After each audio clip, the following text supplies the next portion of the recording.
नमस्कार। आज हम व्यापार की दुनिया के एक बहुत ज़रूरी पहलू पर बात करेंगे। यह है रणनीतिक विश्लेषण और ख़ास तौर पर बाहरी माहौल मतलब एक्सटर्नल एनवायरनमेंट को समझना। ये किसी भी कंपनी के लिए बहुत ज़रूरी है जो आगे बढ़ना चाहती है ना? बिल्कुल। और हमारे पास जो सामग्री है वो चैप्टर 2 है जो इसी बाहरी विश्लेषण पर फोकस करता है। इसका मकसद ये समझना है कि कंपनियां बाजार, उद्योग और अपने कंपटीशन को समझने के लिए किन तरीकों और विचारों का इस्तेमाल करती हैं। सही। क्योंकि सिर्फ गट फीलिंग या अंदरूनी अंदाजों से तो बड़ी रणनीति नहीं बनती। नहीं, बिल्कुल नहीं। बाहर क्या चल रहा है उसे ठीक से समझना और परखना पड़ता है। आज हम इसी पर बात करेंगे कि कंपनियां बाहरी मौकों और चुनौतियों को कैसे पहचानें और अपनी चालें कैसे तय करें। हाँ, चलिए ज़रा इस सोच को और खंगालते हैं। तो सबसे पहले ये स्ट्रैटेजिक एनालिसिस करना इतना ज़रूरी क्यों है? क्या सिर्फ तजुर्बा काफ़ी नहीं होता? देखिए, तजुर्बा अपनी जगह है, पर दुनिया इतनी तेजी से बदल रही है कि सिर्फ तजुर्बे के भरोसे रहना वो थोड़ा खतरनाक हो सकता है।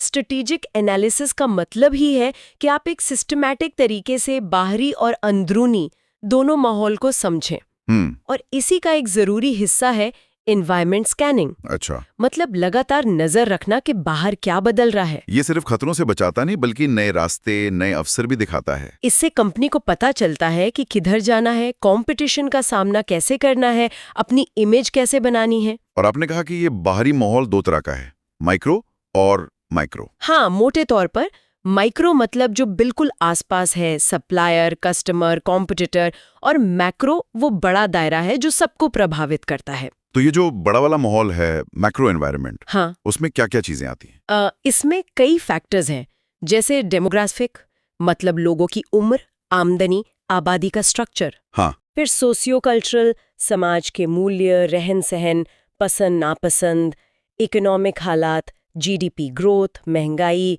ब्याज दरें, ये सब। ठीक है। पॉलिटिकल लीगल माहौल, सरकार की नीतियां, कानून, रेगुलेशंस। और आजकल जो बहुत अहम है वो है टेक्नोलॉजिकल बदलाव, नई तकनीकें। टेक्नोलॉजी तो खेल ही बदल देती है कई बार। बिल्कुल। और इन सबको एक साथ समझने के लिए ही पेस्टल विश्लेषण काफी इस्तेमाल होता है। चैप्टर में भी इसका जिक्र है। हाँ, पेस्टल यानी political, economic, socio cultural, technological, legal और एनवायरमेंटल। जी ये एक फ्रेमवर्क है ना? हाँ, ये एक फ्रेमवर्क है। ये इन बिखरे हुए बाहरी फैक्टर्स को एक स्ट्रक्चर में लाकर सोचने में मदद करता है। इसका फायदा सिर्फ लिस्ट बनाना नहीं है, बल्कि ये समझना है कि ये बदलाव हमारे बिजनेस के लिए क्या मायने रखते हैं। मतलब प्रोएक्टिव बनना। एग्जैक्टली। इससे कंपनियां आने वाले बदलावों के लिए पहले से तैयार हो सकती हैं, रिएक्ट करने के बजाय। समझ गया। तो बाहरी माहौल समझने के बाद चैप्टर में प्रोडक्ट और इंडस्ट्री की बात आती है। उसमें प्रोडक्ट लाइफ साइकिल या पीएलसी का जिक्र है। वो क्या है? पीएलसी, हाँ, ये एक दिलचस्प कॉन्सेप्ट है।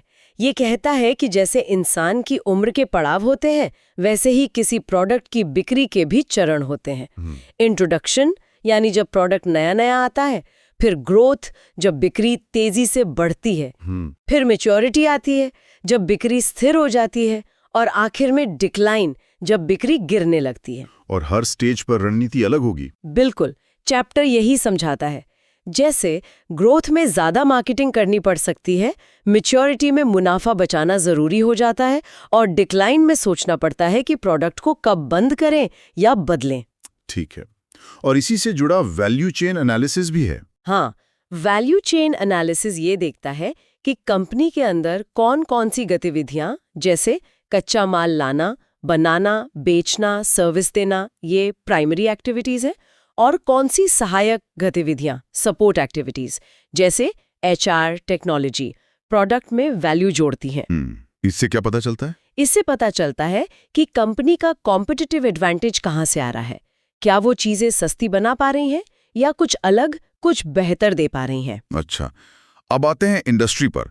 माइकल पोर्टर का 5 फोर्सेस मॉडल तो बहुत मशहूर है कंपटीशन समझने के लिए। हाँ, बहुत ही पावरफुल टूल है ये। पोर्टर का 5 फोर्सेस मॉडल ये समझने में मदद करता है कि किसी इंडस्ट्री में टिकना और पैसा कमाना कितना मुश्किल या आसान है। ये 5 ताकतें कौन सी हैं, जरा संक्षिप्त में बताएं। पहली है थ्रेट ऑफ न्यू एंट्रेंस, मतलब नए कॉम्पिटिटर्स के आने का कितना खतरा है। दूसरी बार्गेनिंग पावर ऑफ बायर्स, खरीदार कितना मोलभाव कर सकते हैं। तीसरी बार्गेनिंग पावर ऑफ सप्लायर्स, जिनसे हम सामान लेते हैं वो कितना दबाव डाल सकते हैं। चौथी थ्रेट ऑफ सब्स्टिट्यूट्स, क्या हमारे प्रोडक्ट की जगह कोई और चीज इस्तेमाल हो सकती है। और पांचवी है rivalry among existing firms, industry में जो कंपनियां पहले से हैं उनमें आपस में कितनी कड़ी टक्कर है। तो इन पांचों को देखकर इंडस्ट्री का अंदाजा लगता है। हाँ, चैप्टर में यही बताया गया है कि इन पांचों ताकतों का कलेक्टिव विश्लेषण करके ही पता चलता है कि इंडस्ट्री कितनी आकर्षक है, मतलब उसमें प्रॉफिट की गुंजाइश कितनी है। सिर्फ एक दो को देखकर अंदाजा लगाना गलत हो सकता है। सही। तो बाहरी माहौल, इंडस्ट्री, कंपटीशन, इन सब के बाद फोकस आता है मार्केट और कस्टमर पर। बिल्कुल, आखिरकार सब कुछ ग्राहक के लिए ही तो है। कस्टमर एनालिसिस यानी ग्राहक को समझना, और कस्टमर बिहेवियर यानी वो कैसे सोचते हैं, कैसे खरीदते हैं, ये जानना बहुत जरूरी है। और साथ में अपने कॉम्पिटिटर्स पर भी नजर रखना जरूरी है। हाँ, कॉम्पिटिटिव लैंडस्केप को समझना। कौन है हमारे कॉम्पिटिटर, उनकी ताकत क्या है, कमजोरी क्या है, वो क्या कर रहे हैं। यहीं पर की सक्सेस फैक्टर्स या अब KSFs की बात आती है ना? चैप्टर में इनके बारे में क्या कहा गया है? KSFs, हाँ, ये वो चीजें हैं जो किसी खास इंडस्ट्री में कामयाब होने के लिए सबसे ज्यादा जरूरी हैं।